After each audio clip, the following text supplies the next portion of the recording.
وينجي الله الذين اتقوا بمفازتهم لا يمسهم السوء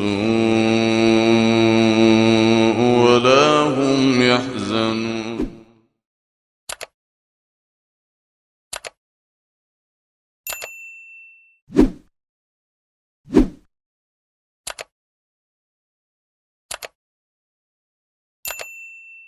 بسم الله الحمد لله رب العالمين والصلاة والسلام على رسول الله وعلى آله وصحبه أجمعين.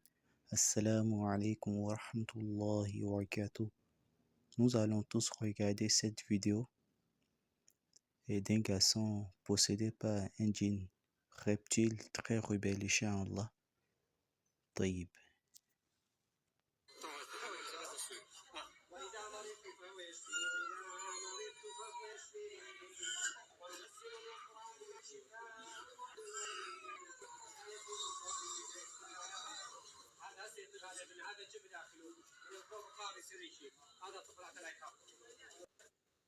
Donc ici le cheikh dit, ça c'est un djinn qui est à l'intérieur du corps, que c'est un djinn qui est à l'intérieur du corps et qui influence le petit.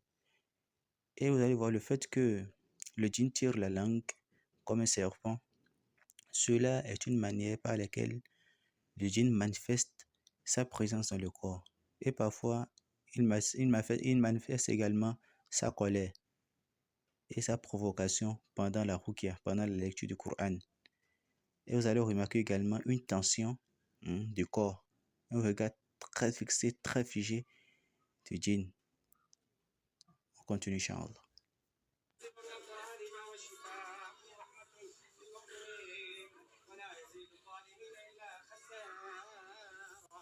Donc, vous avez vu, il a essayé d'intriguer le Rocky, il a essayé de lui faire peur, et cela arrive toujours.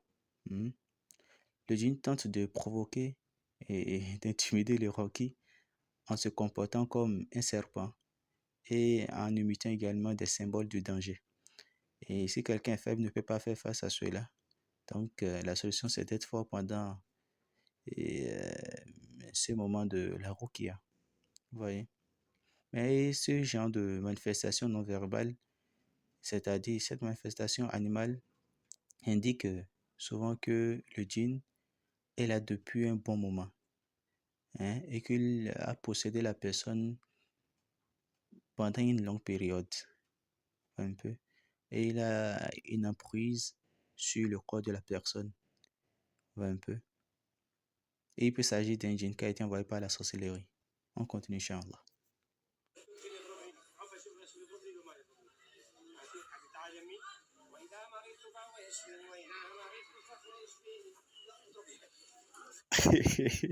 Vous voyez un peu?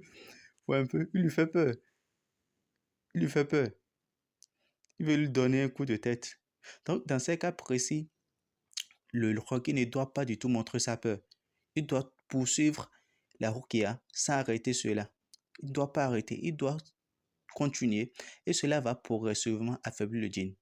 Cela va progressivement l'affaiblir. Et rappeler au djinn. Donc, il doit lui rappeler verbalement. Il doit lui dire qu'il est une créature d'Allah, qu'il doit craindre Allah, qu'il doit sortir sans injustice, sans préjudice, sans ennui au corps de la personne.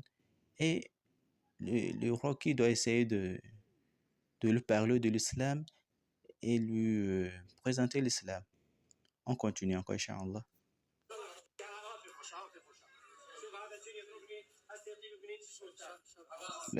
Le cheikh dit, regardez, que le djinn me frappe.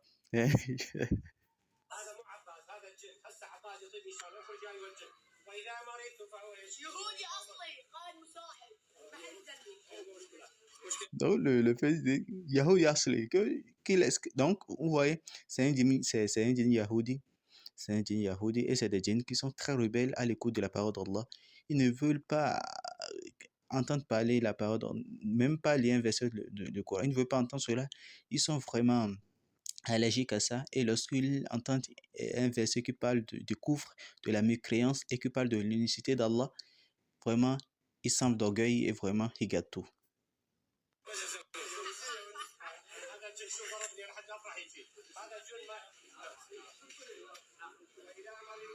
Donc, vous voyez, malgré tout, le roquet doit rester patient.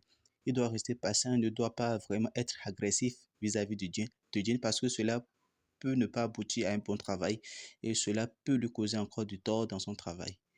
Parce que le petit est sous l'emprise de djinn ici et le petit ne contrôle pas ce qu'il fait. C'est les djinns qui réagissent à travers le petit.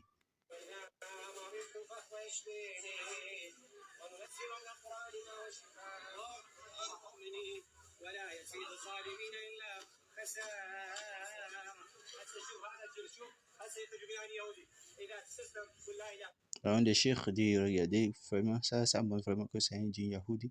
Donc, vous allez remarquer le regard figé ou les yeux renversés et du petit. Cela montre une possession et avancée, hein, actif du djinn sur le corps du petit. Et quand vous remarquez également la violence physique, possiblement on se dit déjà que c'est un djinn, c'est un ifrique ou peut-être un djinn de feu. Donc, là, préservez vos enfants. Évitez d'exposer vos enfants partout, n'importe où dans les réseaux sociaux avec les photos et craignez Allah vis-à-vis de ce dépôt et invoquez beaucoup Allah.